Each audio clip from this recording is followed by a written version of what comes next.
Was اور نصیحتیں، لفظ لفظ حکمتیں، ابر علم و آگہی سے برستی بارشیں، شرع کے امور سے، دین کے شعور سے، قلب و ذہن جگمگاتے ہیں سچ کے نور سے۔ خطبہ جمعۃ المبارک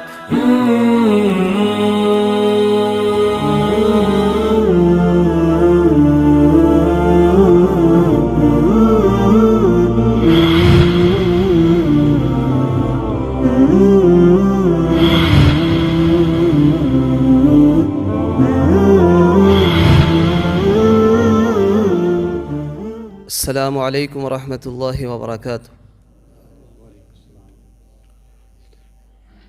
ان الحمد للہ نحمده ونستعینه ونستغفره ونعوذ باللہ من شرور انفسنا ومن سیئات اعمالنا، من يهده الله فلا مضل له ومن يضلل فلا هادي له، وأشهد أن لا إله إلا الله وحده لا شريك له، وأشهد أن محمدًا عبده ورسوله، أما بعد فإن خير الحديث كتاب الله، وخير الهدي هدي محمد صلى الله عليه وسلم، وشر الأمور محدثاتها، وكل محدثة بدعة، وكل بدعة ضلالة، وكل ضلالة في النار۔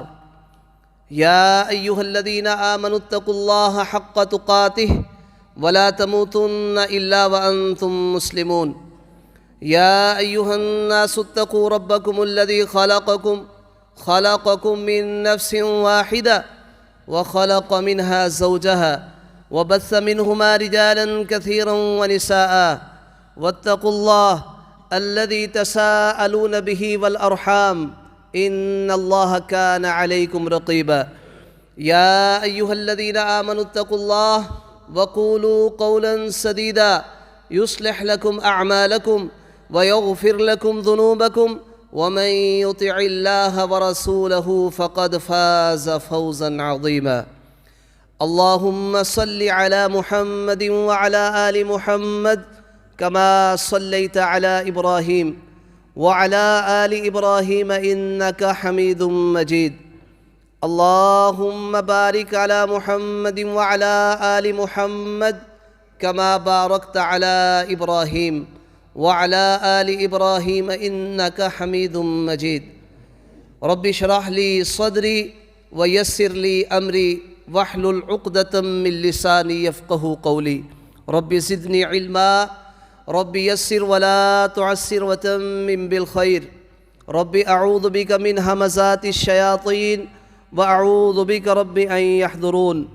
أعوذ بالله السميع العليم من الشيطان الرجيم، من همزه ونفخه ونفسه، بسم الله الرحمن الرحيم۔ يا عبادي الذين أسرفوا على أنفسهم لا تقنطوا من رحمة الله ان اللہ یغفر الذنوب جمیعا۔ ہر قسم کی حمد و ثنا، تعریف و تمجید، تسبیح و تحمید اللہ ذوالجلال والاکرام کے لیے خاص ہے۔ بے شمار لاتعداد درود و سلام ہوں سید الرسل، اشرف الانبیاء، خاتم الرسل، سیدنا و محبوبنا جناب محمد رسول اللہ صلی اللہ علیہ وسلم کی ذات اقدس پر۔ عزیز ساتھیو، اللہ ذوالجلال والاکرام نے انسانوں کو کائنات کے اندر اپنی عبادت کے لیے پیدا کیا، اور عبادت کے طریقے سکھانے کے لیے اپنے انبیاء کا سلسلہ جاری فرمایا۔ جن لوگوں نے اپنے انبیاء کی دعوت کو قبول کیا اور ان کے بیان کردہ احکامات کو اپنایا، یہ لوگ اللہ کے برگزیدہ بندے بنے، اور جن لوگوں نے انبیاء کرام پر اترنے والی وحی کے ذریعے جو احکامات ان نبیوں نے اپنی اپنی امتوں کے اندر پھیلائے ان کو نہ مانا، ایسے لوگ فاسق بنے، فاجر بنے، اللہ کے نافرمان بنے۔ یہ بات یاد رکھ لیں کہ جو لوگ کائنات کے اندر اللہ کے فرما بردار بنے، اللہ تعالیٰ نے ان کے دلوں کے اندر نیکیوں کی محبت داخل کر دی اور ان کے دلوں کے اندر کفر کو، فسق کو اور نافرمانیوں کو اللہ ذوالجلال والاکرام نے ایسے جرائم کی نفرت ان کے دلوں کے اندر پیدا کر دی۔ تو عزیز ساتھیو، تقویٰ جو ہے وہ اسی چیز کا نام ہے کہ انسان کے دل کے اندر نیکیوں کی محبت پیدا ہو جائے اور گناہوں سے نفرت پیدا ہو جائے۔ لیکن انسان ہے، اس کے پیچھے ایک ایسی طاقت لگا دی گئی ہے جو انسان کو نظر نہیں آتی۔ شیطان ہے، انسان کا دشمن ہے، اور اس نے اللہ ذوالجلال والاکرام سے یہ وعدہ کیا تھا کہ لَأَقْعُدَنَّ لَهُمْ صِرَاطَكَ الْمُسْتَقِيمَ، میں تیرے سیدھے راستے میں لازماً بیٹھوں گا۔ ثُمَّ لَآتِيَنَّهُمْ مِنْ بَيْنِ أَيْدِيهِمْ وَمِنْ خَلْفِهِمْ وَعَنْ أَيْمَانِهِمْ وَعَنْ شَمَائِلِهِمْ وَلَا تَجِدُ أَكْثَرَهُمْ شَاكِرِينَ، میں تیرے سیدھے راستے پہ بیٹھ کر تیرے بندوں کو گمراہ کرنے کی کوشش کروں گا۔ ان کے سامنے کی جانب سے، پیچھے کی جانب سے، دائیں جانب سے، بائیں جانب سے، ہر طرف سے آ کے ان کو پھسلانے کی کوشش کروں گا، ان کو مجرم بناؤں گا۔ تو میرے بھائیوں، اللہ ذوالجلال والاکرام نے پیارے پیغمبر علیہ الصلوۃ والسلام کے ذریعے ہمیں دعاؤں کا اسلحہ عطا کیا ہے، جس کے ذریعے ہم شیطان کے تیروں سے بچ سکتے ہیں، اس کے حملے سے بچ سکتے ہیں۔ لیکن انسان ہے، کہیں نہ کہیں کمی ہو جاتی ہے، کوتاہی ہو جاتی ہے، غفلت انسان کر بیٹھتا ہے، نسیان کا شکار ہو جاتا ہے، آخر کار گناہوں کا ارتکاب کر لیتا ہے۔ لیکن اللہ ذوالجلال والاکرام نے جنہوں نے رب تعالیٰ کو تسلیم کیا ہے، اللہ تعالیٰ نے ان کو حوصلے دیے ہیں کہ اے میرے بندو، اگر تم شیطان کے بہکاوے میں آ کر کے میری نافرمانیاں کر بیٹھو تو لا تقنطوا من رحمت اللہ، تم نے اللہ کی رحمت سے مایوس نہیں ہونا۔ تو میرے بھائیوں، انسان سے زندگی کے اندر گناہ ہوتے رہے ہیں، ہو بھی رہے ہیں اور ہوتے بھی رہیں گے، وگرنہ یہ نہیں ہو سکتا کہ کائنات میں ایسی مخلوق پیدا ہو جائے کہ جو بالکل گناہ نہ کرے، بلکہ حدیث موجود ہے کہ اگر تم گناہ کرنا چھوڑ دو، اللہ تعالیٰ تمہیں ختم کر دے، ایسی مخلوق کو لے آئیں جو گناہ بھی کرے اور پھر اپنے رب سے گناہوں کی معافیاں بھی مانگے، کیونکہ اللہ غفور ہے، رحیم ہے، اس کی یہ صفات ہے۔ یہ کب پوری ہوں گی؟ جب بندوں سے غلطیاں ہوں گی، کوتاہیاں ہوں گی، اور وہ پھر اپنے رب کی طرف رجوع کریں گے۔ تو انسان سے زندگی میں گناہ ہوتے ہیں، تو اس کا حل کیا ہے؟ ہم کتاب و سنت کا مطالعہ کرتے ہیں، اس میں ہمیں مختلف انداز ملتے ہیں کہ اللہ اپنے بندے کے گناہوں کو کس انداز سے معاف کرتا ہے۔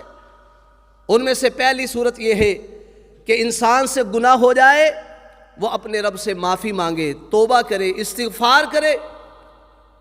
توبہ اور استغفار کرنے سے اللہ ذوالجلال والاکرام انسان کی زندگی کے تمام گناہوں کو معاف کر دیتے ہیں۔ حدیث قدسی ہے، اللہ ذوالجلال والاکرام فرماتے ہیں، میرے بندو، تم دن رات گناہوں کو کرتے ہو اور میں ہوں انا اغفر الذنوب جميعا، جو سب گناہوں کو معاف کرتا ہوں، فاستغفرونی اغفر لکم، مجھ سے اپنے گناہوں کی معافی مانگتے رہا کرو، میں تمہارے گناہوں کو معاف کرتا چلا جاؤں گا۔ تو میرے بھائیوں، اللہ ذوالجلال والاکرام سے ہمیں ہمیشہ اپنے گناہوں کی معافی مانگنی چاہیے۔ یہاں تک اللہ فرماتے ہیں، ابن آدم، اگر تو گناہ اتنے کرے کہ تیرے گناہ آسمان کے اوپر جو بادل ہیں وہاں تک پہنچ جائیں، اور پھر تو مجھ سے اپنے گناہوں کی معافی مانگے، میں تیرے گناہوں کو معاف کر دوں گا، اور اس معاف کرنے پر مجھے کوئی پرواہ نہیں۔ کوئی کائنات میں کہے، کوئی اعتراض کرے، کوئی فرشتہ کہے اللہ یہ کیا کیا ہے، فرمایا مجھے کسی کی پرواہ نہیں، اگر تو مجھ سے گناہوں کی معافی مانگے گا، زمین سے لے کر آسمان کی بلندیوں تک تیرے گناہ چلے جائے، تو مجھ سے معافی مانگ، میں تیرے گناہوں کو معاف کر دوں گا۔ اسی طرح اللہ ذوالجلال والاکرام فرماتے ہیں ابن آدم اگر تو مجھے اس انداز سے ملے کہ زمین بھر گناہ لے کر آئے، لیکن تو نے میرے ساتھ کسی کو شریک نہ ٹھہرایا ہو، میرے ساتھ شرک نہ کیا ہو، لَأَتَيْتُكَ بِقِرَابِهَا مَغْفِرَةً، تو اللہ فرماتے ہیں جتنے زمین بھر تیرے گناہ ہیں نا، میں اتنی ہی مغفرتوں کے ساتھ تجھے ملوں گا، تیرے گناہوں کو معاف کر دوں گا، جتنی تیرے گناہ ہیں اتنے میں تیرے لیے مغفرتیں لے کر آؤں گا۔ تو میرے بھائیو، اللہ ذوالجلال والاکرام انسان کو ہر طرح یہ امیدیں دلا رہے ہیں کہ انسان تو نے کسی طرح بھی میری رحمت سے مایوس نہیں ہونا، مجھ سے تو نے معافی مانگنی ہے، میں تیرے گناہوں کو معاف کرتا جاؤں گا۔ اور اسی طرح حدیث ہے جس بندے نے اپنے رب سے گناہوں کی معافی مانگی وہ گناہ پہ اڑا نہیں، کیونکہ اللہ ذوالجلال والاکرام نے قرآن کریم میں ایمانداروں کی یہ خوبی بیان کی ہے کہ جب وہ کوئی گناہ کر بیٹھتے ہیں، اللہ سے معافیاں مانگتے ہیں، اللہ کا ذکر کرتے ہیں، اور وہ جانتے ہیں کہ اللہ کے علاوہ کوئی گناہوں کو معاف نہیں کر سکتا، لیکن ایمان والوں کی ایک خوبی یہ ہے وَلَمْ يُصِرُّوا عَلَى مَا فَعَلُوا وَهُمْ يَعْلَمُونَ، جس گناہ کو وہ جانتے ہوں اس گناہ پہ وہ اڑے نہیں رہتے۔ اور نبی الاسلام نے کیا فرمایا کہ جو آدمی اپنے رب سے اپنے گناہوں کی معافی مانگتا رہے، گناہ کیا پھر معافی مانگی، گناہ کیا پھر معافی مانگی، وہ اپنے گناہ پہ اڑا نہیں، حتیٰ کہ حدیث کے الفاظ ہے، ترمذی کی روایت ہے، حسن درجے کی روایت، آپ علیہ السلام نے فرمایا ما اسر من استغفر، جس نے اپنے رب سے اپنے گناہوں کی معافی مانگی وہ گناہ پہ اڑا نہیں، وَإِنْ عَادَ فِي الْيَوْمِ 70 مرتن، اگرچہ وہ دن کے اندر 70 مرتبہ گناہ کرے۔ میرے بھائیو 70 مرتبہ کون گناہ کرتا ہے، لیکن گناہ ہوا، شرمندہ ہوا، پھر معافی مانگی، اندر سے مخلص ہو کے معافی مانگے، اللہ انسان کے گناہ کو معاف کرتے رہتے ہیں، بے شک اس کے بعد پھر اس سے گناہ ہوتا رہے۔ تو گناہوں کی معافی کے لیے جو پہلا طریقہ ہمیں بتلایا گیا ہے شریعت محمدیہ کے اندر وہ یہ ہے کہ گناہ کے بعد انسان اپنے رب سے اپنے گناہوں کی معافی مانگے، اور دوسرے نمبر پر جس کام کے ذریعے، جس عمل کے ذریعے انسان کے زندگی کے گناہ معاف ہوتے ہیں وہ نیکیاں ہیں، نیکیاں کرنے سے انسان کی زندگی کے گناہ معاف ہوتے ہیں۔ نبی مکرم علیہ السلام پر اترنے والی وحی میں اللہ فرماتے ہیں ان الحسنات یذہبن السیئات، کہ لوگوں یقیناً نیکیاں جو ہیں انسانوں کے گناہوں کو ختم کر دیتی ہیں، لے جاتی ہیں۔ جیسا کہ رسول اللہ صلی اللہ علیہ وسلم کی ایک حدیث ہے، خواب دیکھا، خواب میں اللہ ذوالجلال والاکرام کو دیکھا، اور آپ علیہ الصلوۃ والسلام مختصر حدیث بیان کرتے ہیں، اس میں نبی مکرم علیہ السلام سے پوچھا گیا کہ یہ مالا الاعلیٰ بلند و بالا فرشتوں کی جو جماعت ہے یہ کس چیز میں گفتگو کر رہی ہے؟ نبی مکرم علیہ الصلوۃ والسلام نے فرمایا میں بتلاتا ہوں، قلت نعم فی الکفارات، اے اللہ یہ کفارات کے بارے میں گفتگو کر رہے ہیں۔ کفارات کیا ہیں؟ فرمایا المکث فی المساجد بعد الصلوات، نماز پڑھ لینے کے بعد مسجدوں کے اندر ٹھہرنا۔ ایک ہوتا ہے نا سلام پھیرا، ابھی امام کا منہ قبلے کی جانب ہی ہے، نہ اس نے اللہ اکبر کہا، نہ استغفر اللہ پڑھا، نہ اللہم انت السلام دعا پڑھی، ابھی امام کا منہ قبلے کی طرف ہوتا ہے، یہ اٹھ کے بھاگنے کی کوشش کرتا ہے۔ مجھے بتلائیے اس کی نماز کا خشوع کیسا ہوگا؟ جو سلام پھیرتے اٹھ کر بھاگ رہا ہے، اس کا ذہن کہیں منتشر ہے، یہ خشوع و خضوع والی نماز ادا نہیں کر رہا۔ اس لیے نبی مکرم علیہ السلام نے ایسے بیانات آپ علیہ السلام نے اقوال صحابہ کرام کے اندر احادیث کی صورت میں بیان کیے، ان کی وضاحتیں کی، تاکہ نماز پڑھنے کے بعد یہ اپنی جگہ پہ بیٹھ کر ذکر و اذکار کے اندر مصروف ہو جائے۔ تو آپ علیہ السلام نے فرمایا جن کاموں کے ذریعے، جن عملوں کے ذریعے، جن نیکیوں کے ذریعے انسان کی زندگی کے گناہوں کو معاف کیا جاتا ہے، فرمایا المکث فی المساجد بعد الصلوات، نمازوں کی ادائیگی کے بعد مسجدوں کے اندر ٹھہرنا، اس سے انسان کے زندگی کے گناہ معاف ہوتے ہیں۔ اور فرمایا والمشی علی الاقدام، الی الجماعۃ، نماز کے ساتھ جماعت ادا کرنے کے لیے پیدل چل کے مسجد کی طرف جانا۔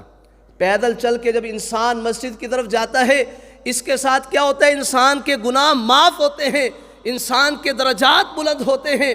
تو نبی مکرم علیہ السلام یہ کفارات کی وضاحت کر رہے ہیں کہ وہ نیکیاں جس کے ذریعے اللہ انسان کے گناہوں کو معاف کرتے ہیں، ان میں سے فرمایا ابلاغ الوضوء فی المکارہ، انتہا کی سردی ہے، دل نہیں چاہ رہا، لیکن اس کے باوجود ٹھنڈے پانی کے ساتھ، اگرچہ گرم پانی بھی انسان کو میسر آ جاتا ہے، لیکن پانی ٹھنڈا ہے، گرم پانی موجود نہیں، اس کے باوجود انسان ٹھنڈے پانی کے ساتھ سردیوں کے موسم میں وضو کرتا ہے، دل نہیں چاہ رہا ہوتا، لیکن اس کے ذریعے اللہ ذوالجلال والاکرام انسان کے گناہوں کو معاف کر دیتے ہیں۔ تو یہ کفارات ہیں، وہ نیکیاں ہیں جن کے ذریعے اللہ ذوالجلال والاکرام انسان کے گناہوں کو معاف کرتے ہیں۔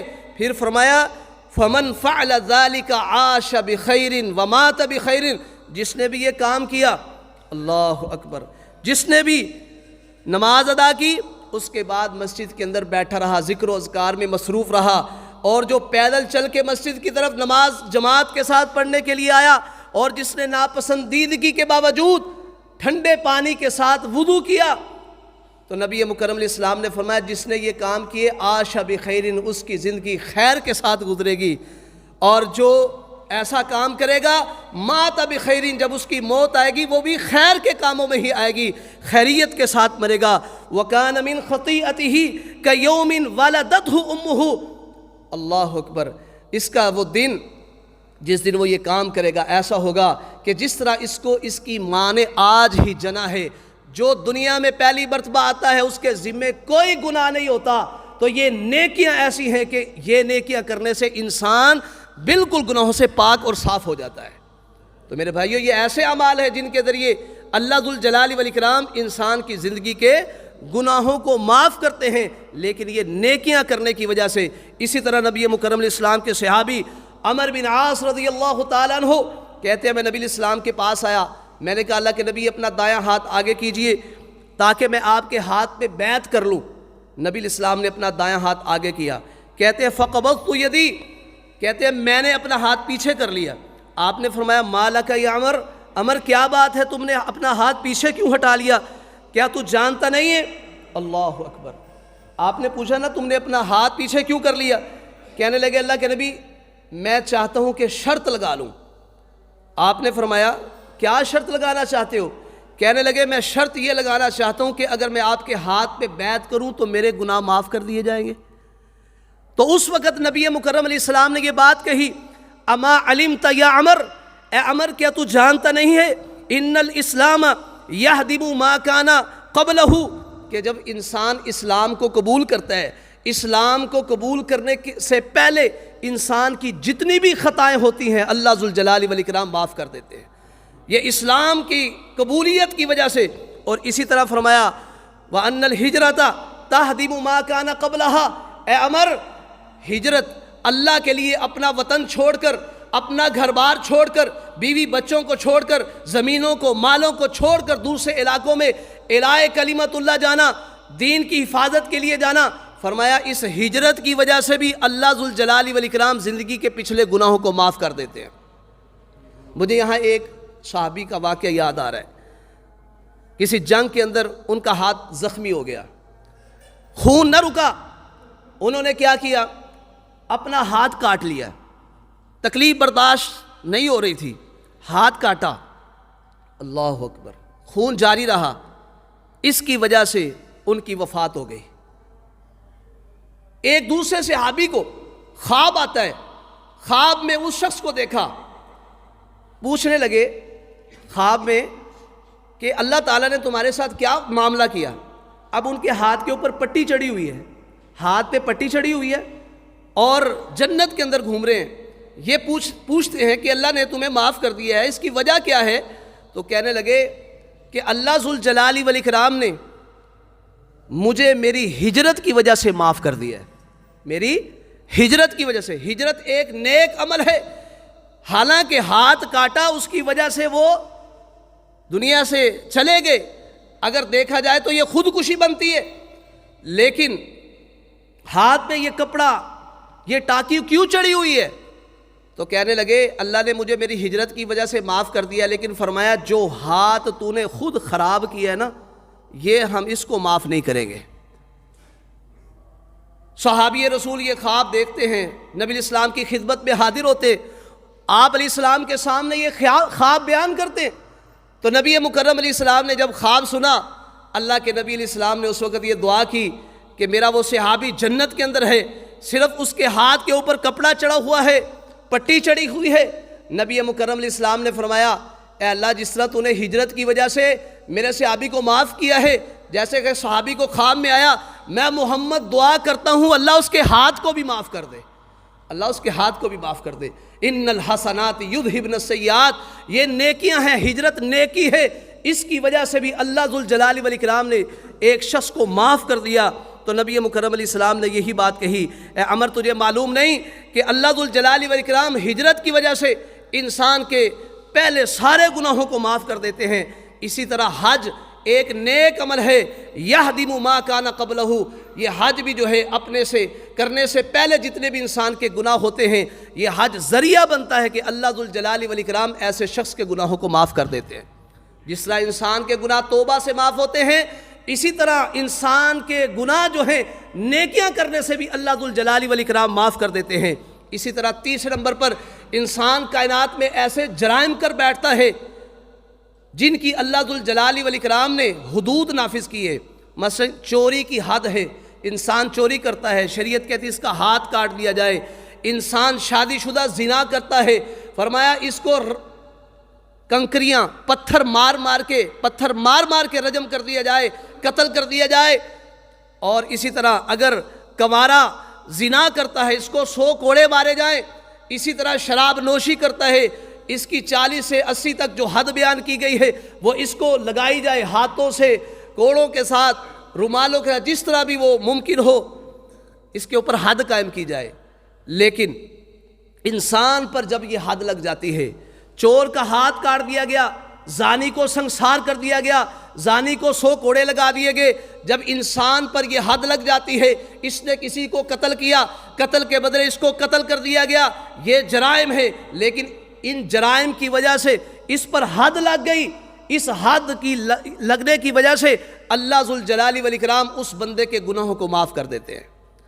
چور کی چوری معاف، قتل کا جو بدلہ تھا اس سے لے لیا گیا، اب اس کا وہ قتل جرم جو تھا یہ معاف کر دیا جاتا ہے۔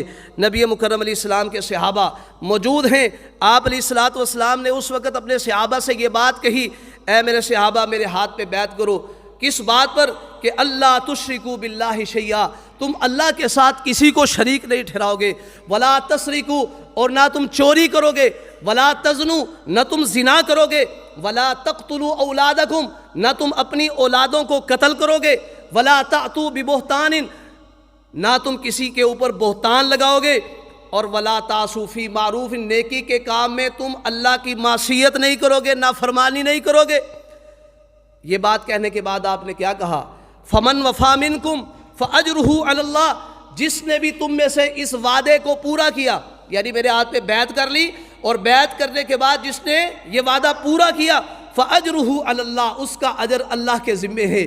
وما اصاب من ذلک شیئا، اور جس نے بھی ان کاموں کا وعدہ کرنے کے بعد ان کاموں میں سے کوئی کام کیا، فعوقب بہ فی الدنیا، اس کو اس کی دنیا میں سزا دے دی گئی۔ مثلا چوری کی ہاتھ اس کا کاٹ دیا گیا، اس نے زنا کیا سنسار کر دیا گیا، اس نے کسی پر بہتان لگایا اس کو 80 کوڑے مار دیے گئے۔ آپ علیہ السلام نے فرمایا جس کو یہ سزا مل گئی فہو کفارۃ لہ، اس کا یہ دنیا کے اندر کفارہ بن جائے گا، اللہ اس کی وجہ سے اس کے گناہوں کو معاف کر دیں گے۔ وما اصاب من ذلک شیئا، اور اگر کسی نے ان کاموں میں سے کوئی کام کیا، چوری کی، زنا کیا، قتل کیا، اور اس کے علاوہ نافرمانیاں کی، کسی پر بہتان لگایا، فرمایا اس کے بعد اگر وہ بندہ اس کے اوپر حد قائم نہیں کی گئی، اگر اس نے جرم کیا تھا، پردہ اللہ نے پردہ پوشی کر دی، کسی کو پتہ نہ چلنے دیا، سترہ اللہ علیہ، اگر اللہ نے دنیا میں اس کی پردہ پوشی کر دی، اب یہ میرے رب کی مرضی ہے، فہو الی اللہ، ان شاء عفا عنہ و ان شاء عاقبہ. اب رب کے پاس یہ پیش ہوگا، اب میرے رب کی مرضی ہے اس کو سزا دے یا اس کو معاف کر دے، یہ میرے رب کی مرضی. لیکن جس کو دنیا میں پکڑ کے حاکم کے سامنے پیش کر دیا گیا، عدالت میں پیش کر دیا گیا، اس کے اوپر حد لگ گئی، یہ حد دنیا کے اندر ہی اس کے گناہوں کا کفارہ بن جائے گی. تو نبی مکرم علیہ السلام نے اس انداز سے اپنے پیارے پیغمبر، اپنے پیارے صحابہ کو یہ کہا کہ جو بھی اس انداز سے بیعت کرے گا تو اس کے لیے یہ وعدے ہیں. جب آپ نے یہ بات کہی اور اس کے ساتھ فرمایا جس نے دنیا میں کوئی گناہ کیا اس پر حد قائم ہو گئی اس گناہ کی، وہ اس کے لیے کفارہ ہے. تو صحابہ کہتے ہیں فبایعناہ علی ذالک. نبی مکرم علیہ السلام نے جب یہ باتیں کہی کہ جس کو دنیا میں سزا مل گئی وہ کفارہ ہے، اور جو بندہ اللہ نے اس کو دنیا کے اندر کچھ نہیں کہا بلکہ آخرت میں اللہ کے پاس پہنچے گا، یہ رب کی مرضی ہے، اس کو سزا دے یا اس کو معاف کر دے. تو کہنے لگے فبایعناہ علی ذالک، ہم نے اس بات پر نبی علیہ السلام کے ہاتھ میں بیعت کر لی.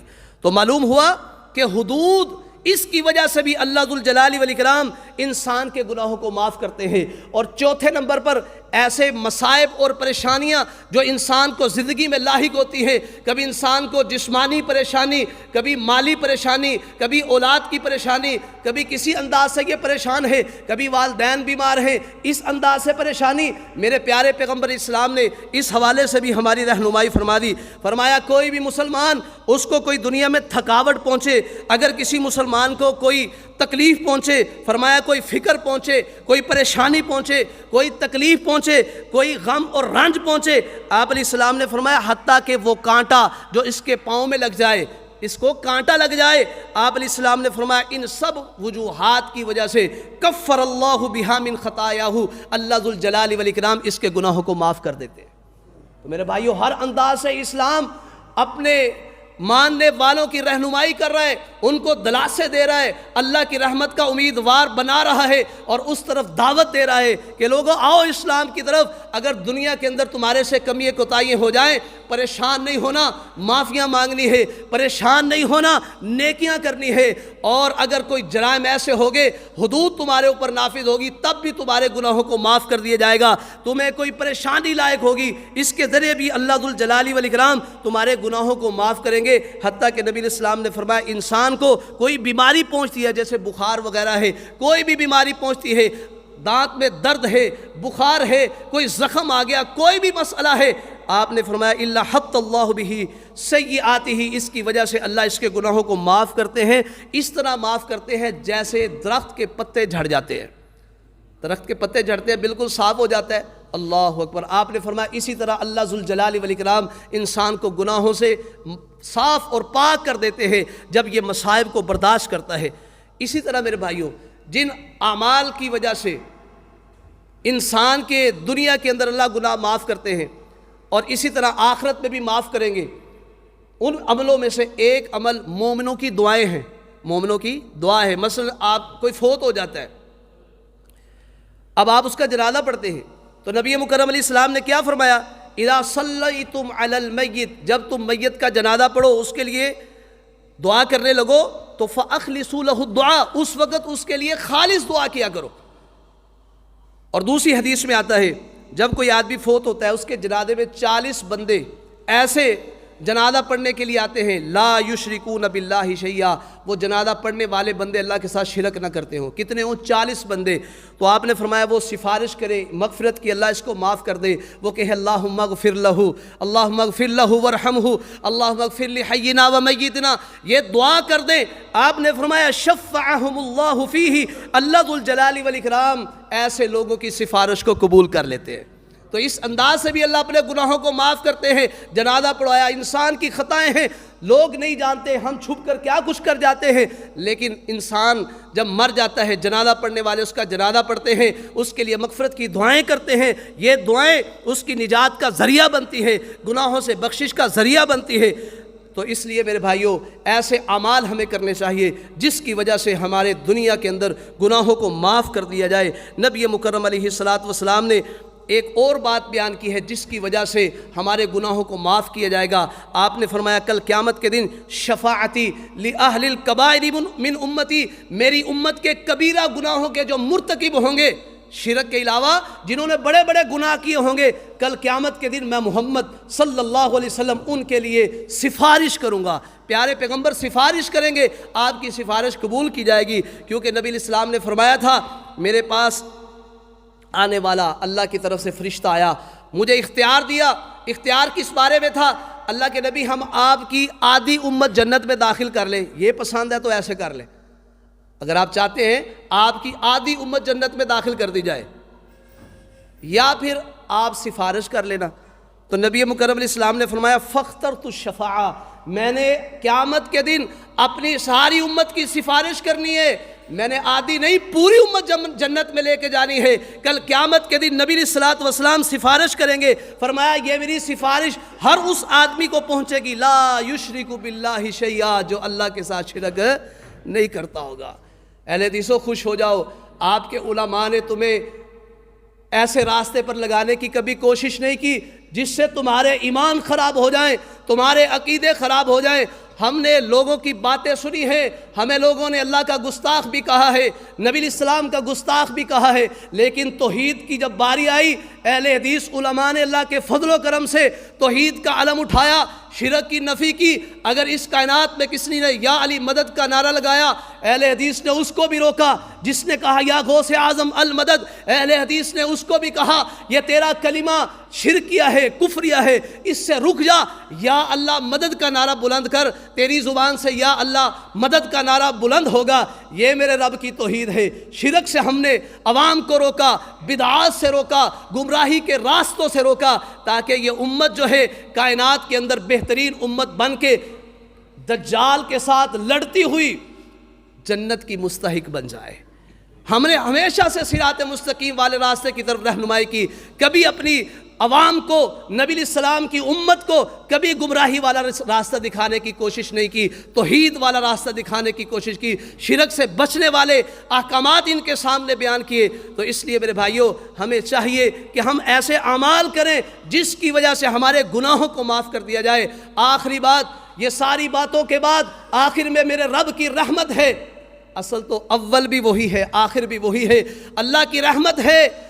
انسان کے ساتھ یہ ساری چیزیں نہ ہوں، صرف عقیدہ توحید ہو بس بندے کے پاس، اور کچھ بھی نہ ہو، نیکیاں بھی نہ ہو، کچھ بھی نہ ہو، پھر صرف اللہ کی رحمت رہ جاتی ہے۔ انسان گناہ ہی گناہ لے کر آئے۔ نبی مکرم علیہ السلام نے فرمایا میں جانتا ہوں، یعنی آپ کو اللہ نے خبر دے دی، فرمایا میں جانتا ہوں اہل جنت میں سے جو سب سے آخر میں جنت میں داخل ہوگا، اور سب سے آخر میں جہنمیوں میں سے جو جہنم سے نکالا جائے گا، میں اس کو جانتا ہوں۔ فرمایا ایک آدمی قیامت کے دن لایا جائے گا، اللہ ذوالجلال والاکرام کی طرف سے آواز لگائی جائے گی اعرضوا علیہ صغار ذنوبہ، اس بندے کے چھوٹے چھوٹے گناہ اس کے سامنے پیش کرو، ورفعوا عنہ کبارہا، اس کے بڑے بڑے گناہ سائڈ پہ کر دو، چھوٹے گناہ سامنے لے آؤ۔ اس کے سامنے اس کے چھوٹے گناہ پیش کیے جائیں گے، اور اسے کہا جائے گا عملت یوم کذا و کذا کذا و کذا، عملت یوم کذا و کذا کذا و کذا، اسے کہا جائے گا فلاں فلاں دن تو نے یہ کام کیا تھا، فلاں فلاں دن تو نے یہ عمل کیا تھا، فلاں فلاں دن تو نے یہ جرم کیا تھا، فلاں فلاں دن تو نے یہ کام کیا تھا۔ اس سے اس کے گناہ سامنے رکھ کے اسے یہ کہا جائے گا، وہ کہے گا نعم لا یستطیع ان ینکر وہو مشفق من کبار ذنوبہ، وہ کسی گناہ کے انکار کرنے کی طاقت نہیں رکھے گا، کسی گناہ کے انکار کی طاقت نہیں رکھے گا، کیونکہ جو چیز کیمرے میں آ جاتی ہے نا، پھر بندے کے سامنے کی جائے یہ دیکھو آپ کیا کر رہے ہیں، وہ یہ تو نہیں کہتا میں نہیں کر رہا۔ جب سارا کچھ سامنے ہوگا وہ انکار نہیں کر سکے گا، لیکن اس کو یہ ڈر ہوگا ابھی تو میرے بڑے بڑے گناہ بھی ہیں، وہ پیش کر دیے گئے تو میرا کیا بنے گا۔ آواز آئے گی اس کے یہ جتنے گناہ تم نے اس کے سامنے پیش کیے ہیں فَإِنَّ لَكَ مَكَانَ كُلِّ سَيِّئَةٍ حَسَنَةٍ، ہر گناہ کے بدلے اللہ کی طرف سے اس کو نیکی عطا کی جائے گی۔ جب اس کو نیکی ملے گی تو کہے گا اللہ عملت اشیاء ولا اراہا، اے اللہ میں نے تو اور بھی گناہ کیے تھے جو یہاں نظر نہیں آ رہے۔ دیکھے گا نا اللہ کی رحمت اتنی جوبن پر ہے، اللہ اس کو معاف کرے، چھوٹے گناہ بھی نیکیوں میں تبدیل کر دو، چھوٹے گناہ بھی نیکیوں کے اندر تبدیل کر دو۔ اللہ اکبر۔ پھر کہے گا اللہ میرے اور گناہ بھی تھے جو سائڈ پہ کیے گئے تھے، وہ کون سے تھے؟ کبیرہ گناہ۔ کہے گا اللہ وہ بھی ہیں جو مجھے یہاں پہ نظر نہیں آ رہے، تو نبی علیہ السلام نے جب یہ حدیث بیان کی نا، راوی کہتے ہیں لقد رأیت رسول اللہ صلی اللہ علیہ وسلم ضاحکا، نبی علیہ السلام اس طرح یہ حدیث بیان کر کے مسکرائے، ہنسے، حتی بدت نواجدہ، یہاں تک کہ آپ کے مسکرانے اور ہنسنے کی وجہ سے آپ کی داڑھیں بھی نظر آ گئی۔